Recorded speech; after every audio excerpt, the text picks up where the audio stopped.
राजूनगर Dombivli waste या ठिकाणी कुंदन म्हात्रे आणि त्याचं कुटुंब राहतं आणि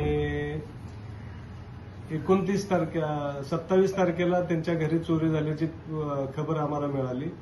त्याप्रमाणे आम्ही गुन्हा दाखल केला. याच्यात मेन इन्व्हॉल्वमेंट त्यांचा जो वॉचमॅन होता सागर थापा हा गायब असल्यानं त्याच्यावर संशयाची सुई गेली आणि त्याच्यावरच गुन्हा दाखल केला. पहिला 15.5 लाखाची चोरी असल्याचं प्रथमदर्शनी गुन्हा दाखल झाला.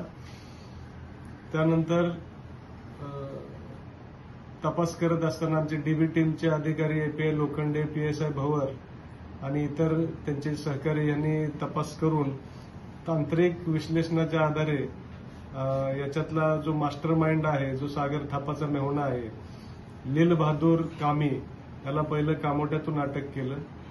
त्याच्यानंतर तपासामध्ये दुसरा आरोपी पुण्याला गेला अशी माहिती मिळाल्यानंतर प्रथम पुणे आणि त्यानंतर बेंगलोर इथून तपास करून आणखीन 2 आरोपी अरेस्ट केले. त्याच्यामध्ये जवळजवळ 7 लाखाची गुन्ह्यातील मालमत्ता आम्ही रिकव्हर केलेली आहे आणि त्याच्यासोबत अजून जो मेन मास्टर याच्यातला जो वॉचमन आहे सागर थापा तो अजून आम्हाला मिळालेला नाहीये. त्याचाही तपास जारी आहे. इतरही साथीदार असण्याची शक्यता नाकारता येत नाही. ओके ना?